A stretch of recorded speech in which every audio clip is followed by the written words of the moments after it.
हमारे यहाँ कहते हैं सोमवार की जो प्रदोष पड़ती है वो इच्छा पूर्ति करती है, मंगलवार की प्रदोष रोग से मुक्ति देती है, बुधवार की प्रदोष कामना की पूर्ति करती है, गुरुवार की प्रदोष शत्रुओं का नाश करती है, शुक्रवार की प्रदोष सुख और शांति देती है, शनिवार की प्रदोष संतान का सुख देती है, और रविवार की प्रदोष जो काम दुनिया में कोई नहीं कर सकता वो अचूक फल की प्राप्ति रविवार की प्रदोष करा देती है।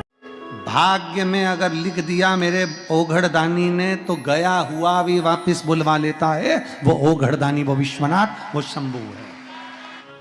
पहले हमने कथा में कहा है, आप लोगों ने सुना कि नहीं सुना हमको नहीं मालूम, स्मरण किया होगा कि शिव महापुराण में पहले वर्णन करा है कि शंकर जी पे चढ़ा हुआ जल लाकर अपने दरवाजे की चौखट पर छींटो। सुना था कि नहीं सुना था? जम के बोलो जरा, सबने सुना था ना कि अपने दरवाजे की चौखट पर छींटो, अपने दरवाजे के अंतर्गत छींटो। उसका कारण क्या था? उसका केवल एक कारण है कि भगवान शंकर पर चढ़ा हुआ जल अगर थोड़ी सी भी रज लगकर आ गई, भगवान शिव का चढ़ा हुआ जल अगर हमारी चौखट पर, दुकान पर आकर अगर छिटक दिया तो कुबेर का भंडार मेरा महादेव भर ही देता। और तो और कितना सुंदर संवाद किया महाराज जी। प्रयास करिएगा जीवन में एक बार, बन सके, अगर बन सके जीवन में एक बार प्रयास करिएगा। अगर गुरुवार का प्रदोष पड़ जाए, कौन से वार का? गुरुवार का प्रदोष पड़ जाए, बृहस्पतिवार का यदि प्रदोष पड़ जाए तो प्रदोष के दिन, प्रदोष काल में, प्रदोष के दिन, प्रदोष काल में किसी शिवालय में जाएं, शंकर के मंदिर में जाएं, एक ही दिए के अंदर एक फूल बाती, कैसी बाती है? फूल बाती, और उसी दिए के अंदर एक लंबी बाती, दो बाती।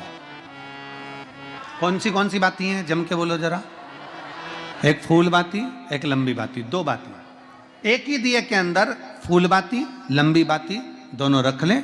थोड़ा सा घृत की बातियां, तेल की बाती नहीं, घी की बाती रखें, और दोनों बातियां उसमें रखकर 3 बेलपत्र भगवान शंकर के मंदिर में लेकर जाएं।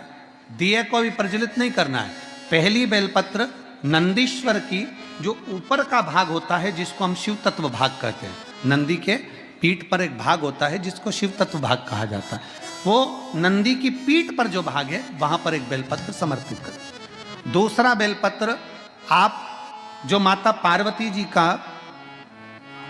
जैसे ये शिवलिंग है और ये गोल भाग है, ये माता पार्वती जी का हस्तकमल है, तो माता पार्वती जी का जो हस्तकमल है, इस हस्तकमल पर कहीं पर भी एक बेलपत्र आप समर्पित कर दें।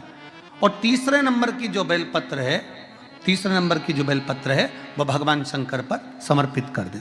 जो दिया आप लेकर गए हो मंदिर में, उसी दिए को नंदी और महादेव इन दोनों को दर्शन कराते हुए अगर मंदिर के अंदर लगाने दें दिया तो ठीक है, ना लगाने दें तो दीप को बीच में बस स्पर्श कराकर भले बाहर जाकर लगा दो, पर प्रयास करो वो दीप, वैसे तो बीच में नंदी और शिव के मध्य में वो दिया स्पर्श होना चाहिए। जैसे ये नंदी है और ये शिव है, तो इसके मध्य में दीप स्पर्श कर ले, भले उसको जलाने ना दे, पर स्पर्श मात्र कर कर अगर आपने एकांत में कहीं पर भी ले जाकर लगा दिया, उस दीप को जला दिया, तो गया हुआ कितना भी करोड़ रुपया हो वो धीरे धीरे कर कर गया हुआ धन हमारा वापस आता ही है। कोई खाकर भी बैठ गया तो देगा जरूर, वो धन आएगा जरूर, कैसे भी आएगा, पर अपनी संपदा वापस।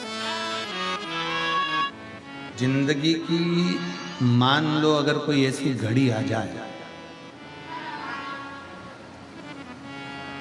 आज विश्वनाथ जी की धरा से ये बात लेकर जाना, कभी मान लो ऐसी घड़ी आ जाए कि इतना बड़ा दुख सामने आकर खड़ा हो गया, कोई निर्णय नहीं निकल रहा उस दुख का।